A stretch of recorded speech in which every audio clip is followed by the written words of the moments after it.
Hey, it's Tim. And it's Amy from GoWithLess. We are thrilled to see you here today. And we're going to get into all of our February spending. We're going to get real deep into it. I think there's a lot of good news to be sharing. But it would be a little crazy not to be making any mention of the past week of all the crazy world events that have been happening. So we'll start by saying we normally talk about our spending for the prior month on the second Wednesday of the month. We pushed it out a week because of all the craziness that's going on in the world.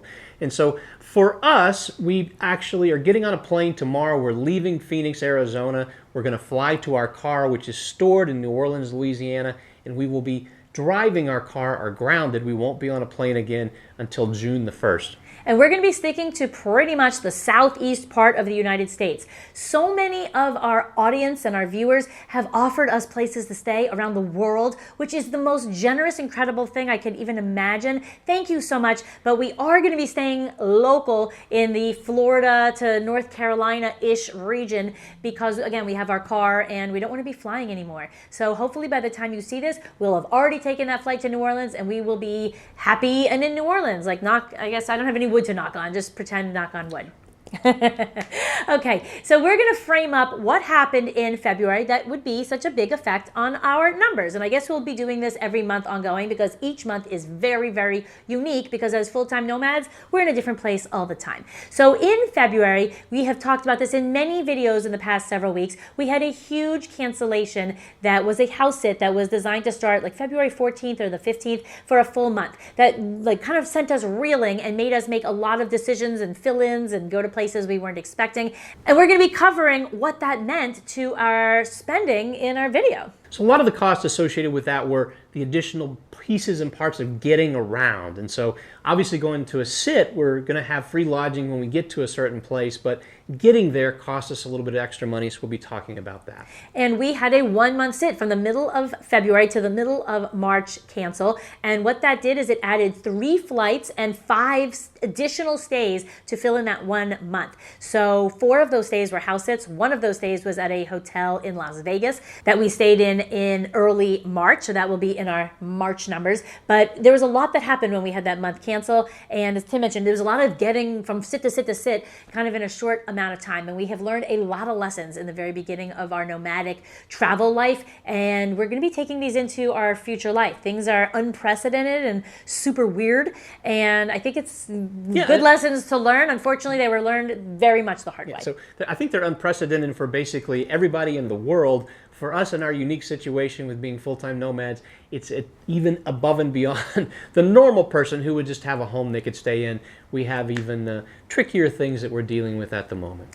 So I'm going to reveal our February spending. We spent $2,493. Now our benchmark is no more than $3,000, and that's in some really cheap places around the world. So to be in the United States, that includes everything. That includes our healthcare. That includes our storage unit. That is everything that we paid for in February. Cost 2 people $24.93, which is, I think, pretty remarkable given that we were in Maui, we were in Berkeley, California, we were near Berkeley in San Francisco, in Oakland, California, and we had a short stay up just north of San Francisco. So we have been around quite a bit. Yeah, I'm really happy with that number. So it's mostly due to the fact that we have virtually 0 lodging costs is what's driving that. We're also doing great with our food and other things as well. We don't have just a lot. We're not spending a lot of money, which is amazing. So, but we did spend a lot of money on health. But we did spend a lot of money on health. And in particular this month, we spent $928 on our healthcare. $349 of that was with our healthcare-ish plan with Liberty Health Shares, and that's basically the premiums for the month. And then the rest was primarily for doctor visits for Amy. Yeah, I had the flu twice and a cold. It turned into some kind of bronchial infection. So I went to 3 different urgent care clinics, 1 in Berkeley, 1 in Oakland, 1 in Maui. None of that was cheap. And I also had prescriptions for things like antibiotics and Tamiflu, things like that. So very unfortunate. It was a month that I was not feeling okay, is an understatement for pretty much the entire month of February. Thankfully, things are much better now. But it really showed how expensive it is in the United States. And I'm going to put up a video. We have a lot of questions always about what are you doing for healthcare. We're going to put it up here. Just as a little heads up future, we're going to be leaving the country June 1st for 10 months every single year. We will be in different places around the world constantly. So we're not going to be in one country, region, city on an ongoing basis. We're moving. but we do not yet know our Nomadic health insurance because you're not able to get quotes for it until 30 days before you leave. So we're not going to know until May, June of what this might cost. So there's that, just in case people are asking that. Just a couple of comments also. So this $928, in the scheme of things, for if we had a normal health insurance plan here in the States, $1,000 a month would be nothing to have a plan that has, say, a $6,000 deductible. Basically, for a plan that provides no coverage, you're going to pay $1,000 a month. So the fact that we spent $928 in the scope of our budget, that accounts for about 37% of our overall spend for the month. But for normal people, that is a drop in the bucket if you're buying normal health care here in the States. So unfortunate. We're not going to get into it here, but I'm going to go to the next category. Oh, also, I forgot to mention, last year we also had an ACA plan, which was subsidized. This year we don't have an ACA plan at all. So the only thing that looks like health insurance that we have is Liberty Health Shares. The reason why we're paying out of pocket for all these urgent care visits is because the deductible with Liberty is $1,750, and our year with Liberty, our rolling year, ends on May the 31st. If nothing huge happens, we're not going to be much more than $1,750, so we're still within our deductible and paying out of pocket basically for that. So, moving on to much more happy things would be food and dining, and that is $741. That took up 30% of our budget, and it's interesting because it was like 50-50. So dining out and groceries were about 50-50. Now, we did have a whole bunch of shorter stays of 5 to 7 days, and that is really tricky when you're talking about grocery shopping in a place for 5 or 7 days.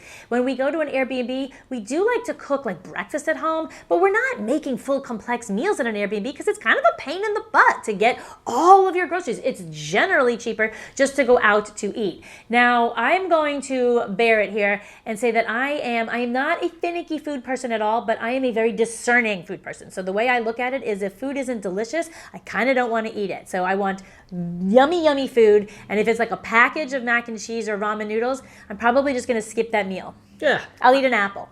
I love all food, so it's like, but I wouldn't say that I will eat pretty much anything you put in front of me. Thank goodness. But I have an appreciation for good food, so I don't want to make it sound like I would be happy with rice and beans at every meal. But you would so be happy with rice and beans at every meal. If it's good rice and beans, maybe. It's like your favorite. Yeah, if there's salsa and some cheese enchiladas thrown in there. So, even if they were stale cheese enchiladas. No, come on. Tim is really easy. So if you feed him anything, he's like a happy, as what you see on camera, Tim is easy and happy. I am going to call him more discerning, and again, I'll be happy with an apple. So I'll have an apple and peanut butter for dinner that night, and that would be fine for me.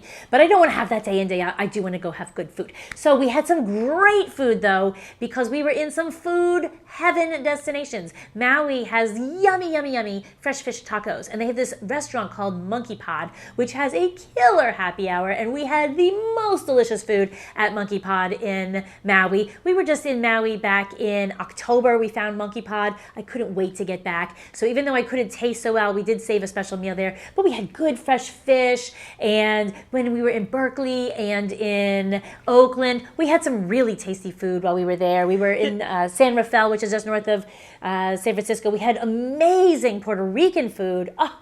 So maybe the fact that Amy was sick for most of the month actually helped our budget as well. We had a lot of cans of soup and just easy things. So I didn't want to Amy eat. was a little easier this month too when it comes to just general eating. So I think our food this month was, we didn't do poorly, we didn't do great. It was just sort of an average month for spending with food. I did take off the weight that I put on the cruise, though, because I canned chicken noodle soup for meals and meals and meals and meals. And even though I say this about, like, that this is my normal, I want good food normally, when I'm not feeling so well, a can of chicken noodle soup is really all I wanted.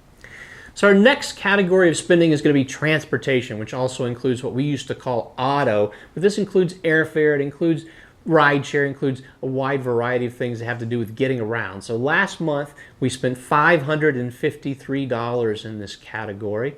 And we're okay with that. However, the largest chunk of this was storing our car back in Louisiana.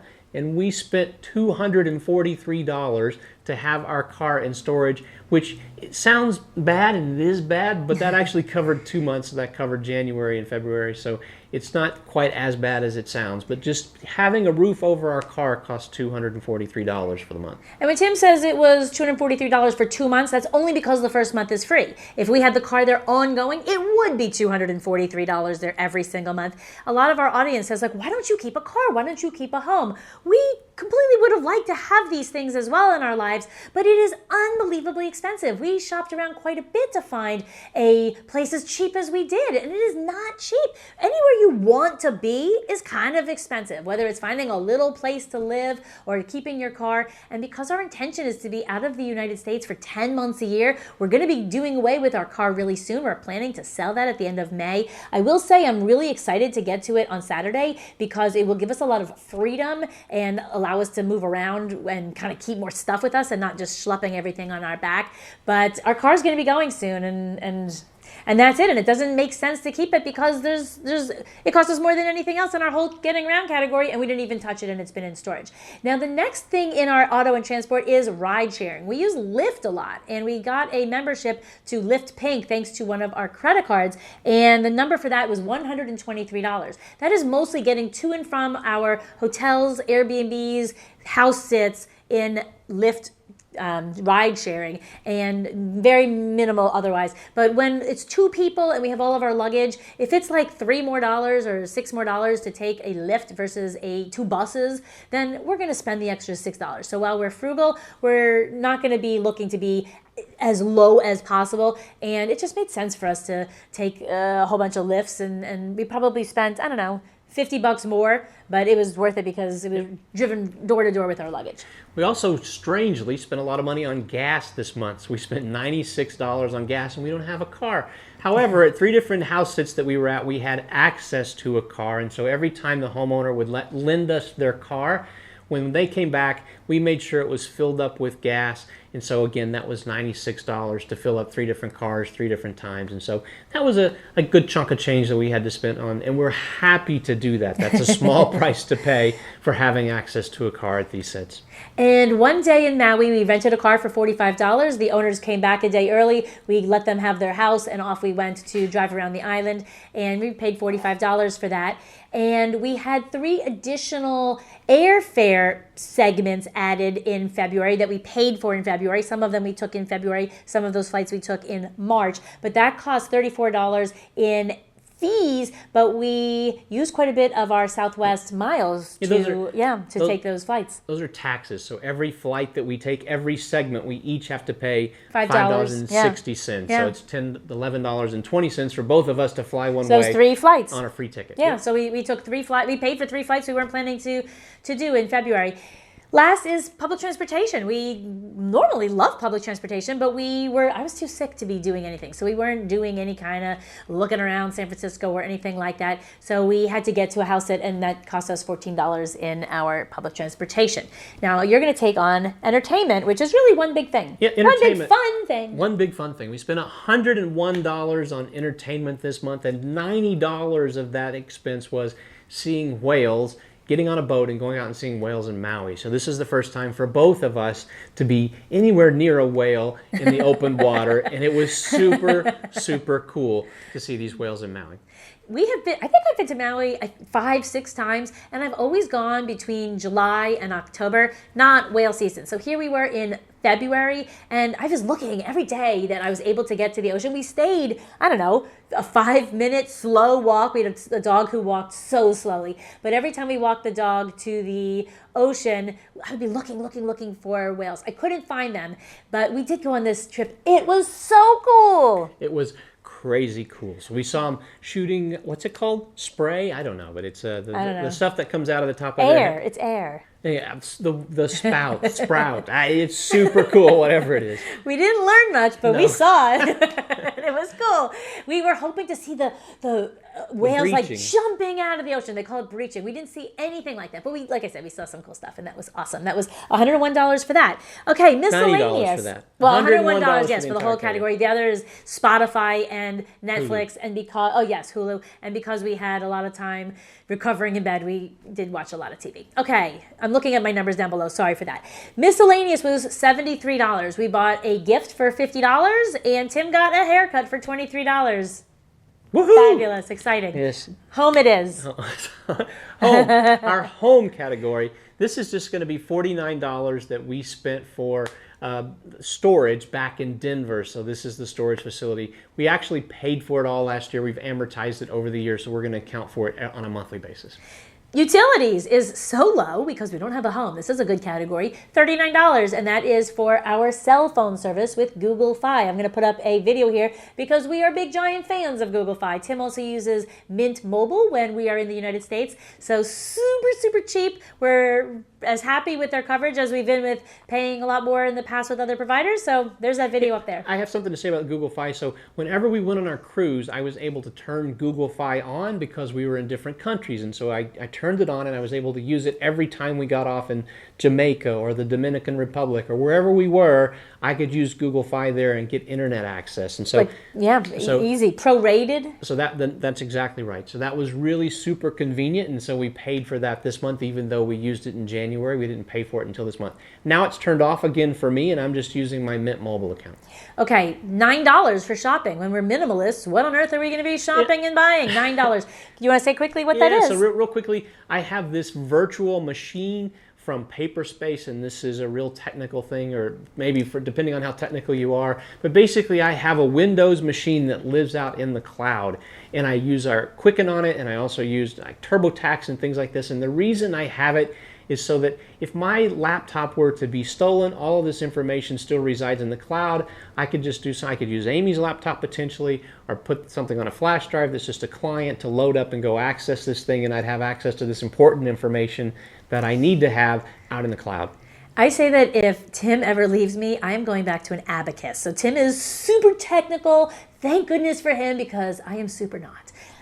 Yeah, she's more technical than she lets on. It still makes me super grateful for his deep tech knowledge. Now, to recount, it was $2,493 for February. That is pretty sweet because we were able to be under budget by $500. Yeah, which is great for two people in the United States. Yeah, we're very happy with that. Also, so since it's the middle of March, it's been a pretty decent month for spending here in March as well. You're not supposed to give these teasers. So I'm going to give a teaser. So maybe March's numbers are also going to be compelling. It's not even halfway through. Okay, I'm going to get into two other things. Number one, normally this time in the video, I talk about our YouTube earnings. It's been kind of the same. The whole point of this was to show, like, people will say we aren't retired because we have a YouTube channel, so clearly we're YouTube millionaires. We make $300 to $400 a month on YouTube between two people putting out a video every week. That kind of pays for our technology, for running our website, for just the camera equipment. Just like it kind of pays for the channel to take care of itself, and that's about it. But certainly having $300, $400 a month isn't gonna, I say it's like, we're not retired because we make $200 per person for the entire month in income. No, someone also commented this month and suggested that because we're house sitting, we're not retired. I guess they see this house sitting thing. We're not getting into that on this video. Okay. The other thing is that I used to talk about the cost of a trip every month. We take a trip every single month in our past. So we would talk about our numbers and we'd say, here's how much it costs to take this trip to New York, or this cruise, or whatever, this trip to Maui in the past. I didn't do that the beginning of this year. I didn't keep that track of that because it's very labor intensive. So I would keep track of every single penny by on Excel, and it was an enormous amount of work. I was so sick I wasn't able to put that work in. And I think that the model that we have going forward, we are looking to be spending ongoing, like a month into place. We're not quite there yet. We're doing these shorter things for the moment, but it will even out, and we will be kind of doing our spending will kind of equal how much did it cost to be here for the month in the near future. So I'm going to cut those out moving forward, and we're just going to be talking about our spending. So we mentioned last week that we had a month house sit cancel in Orlando starting in the middle of April. We've already filled in one of those 4 weeks, so we're still open for several weeks, and we have plans, and we're fluid and adaptable, and I know that we'll make it work. So we're excited to update that as it goes, and you know that we'll give you the scoop. Thank you so much for watching. We can't wait to be eating beignets and etouffee next week in New Orleans. And rice and beans. And more rice and beans. Different rice and beans. Adios.